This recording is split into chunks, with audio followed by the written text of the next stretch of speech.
Hello, my name is Jeff Kiger. I'm the owner and operator of Northwest Log Home Care, and today we're here to illustrate the proper technique of staining a log home. The products we're going to be using today are manufactured by Perma-Chink systems. The first coat being Lifeline Ultra 7 one-coat stain. It's a very environmentally friendly product, followed by the application of Lifeline Advance, the gloss formula, which will further protect the integrity and the lifespan of the stain. One of the most important things, particularly first thing in the morning after the pail's been sitting overnight, you want to make sure you stir the stain and stir it several times during the day. The primary reason is the pigments in the stain are a lot heavier than some of the other ingredients, and they're going to tend to sink to the bottom if the pail's been stagnant for quite some time. And if you're going to be using an airless sprayer, it's going to be sucking up the stain from the bottom of the pail where the pigments are settling and the stain is a little bit darker. Therefore, if you don't stir it occasionally, a portion of the house is going to stain a little bit darker than the other areas.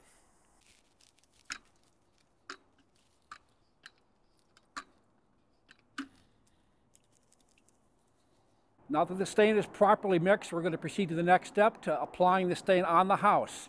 The most important thing when using an airless sprayer is to make sure you excessively backbrush to make sure you get good penetration of the stain into the wood.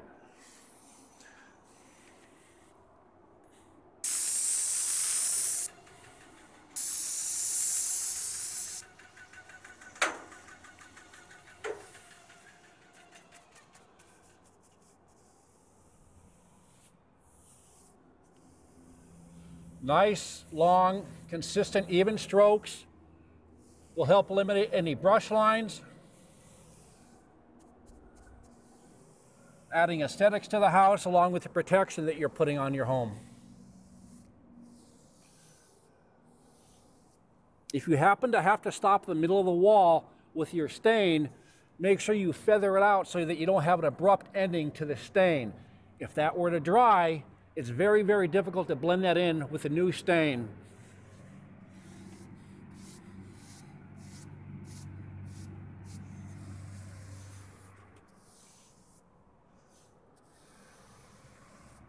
Also keep in mind, unlike paint, which always dries a shade darker when it cures, semi-transparent log stains are always going to dry just a little bit lighter. Keep that in consideration when you choose the color that you want for your house. When blending in new stain, the stain that you've recently applied, what I like to do is apply the stain several inches from where you left off.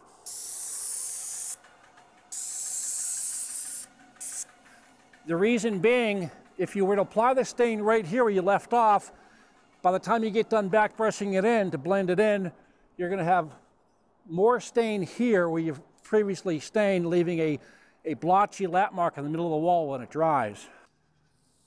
Again, nice, even, consistent strokes to blend in the new stain with the old stain so you don't get the lap marks.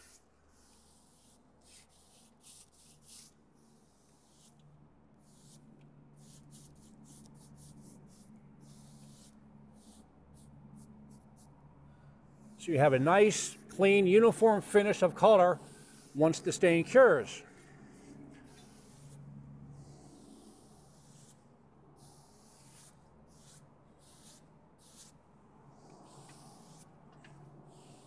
We're continuing to blend in the stain.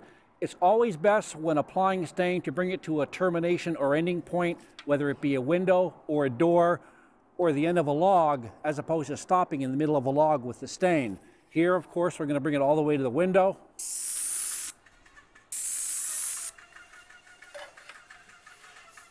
And again, blend it in so it's nice and even, so that it doesn't dry with any unsightly lap marks.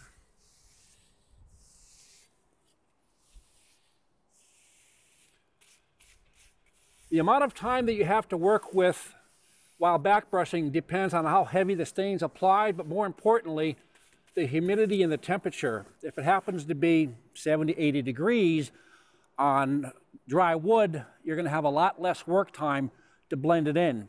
Here, it's in the high 40s, which is a sufficient temperature in which to stain, so you have a little bit more work time before it tacks up.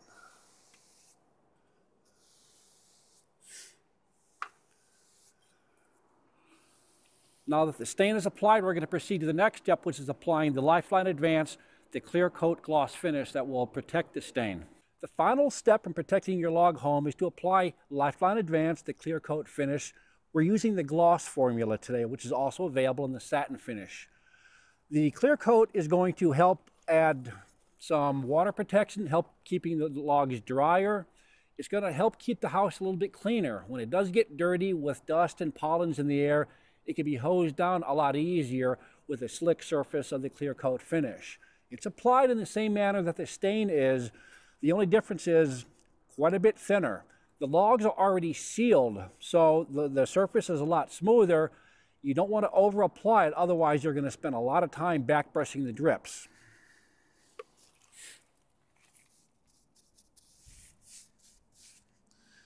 It can be sprayed.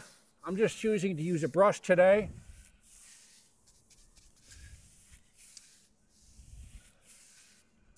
The square footage that you're going to get out of a gallon varies tremendously on the temperature, the type of wood, and other factors. It goes on white, and it's going to turn into a pinkish hue.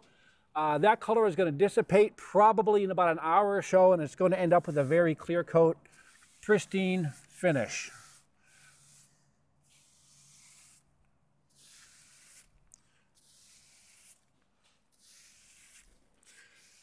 The most important thing when applying the Lifeline Advance, you need to make sure that the stain is 100% dry. If there's any moisture still in the stain, once you apply the Lifeline Advance to the stain, you can run into some challenges that you'd rather avoid. Make sure the stain is perfectly dry. You're not as overly concerned with the lap marks with the clear coat because it is going to dry clear.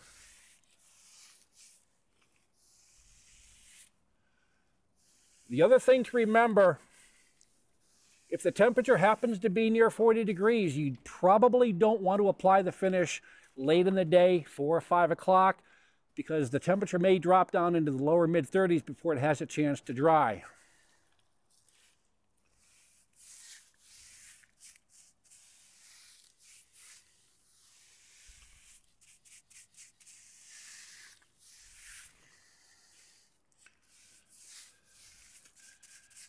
Depending on the temperature and the humidity, it could take anywhere from several hours to dry to the touch on a nice sunny 70-degree day. Today we're in the high 40s. It's going to dry to the touch probably in a couple hours. This stain was applied yesterday, assuring enough time has passed to apply the clear coat finish.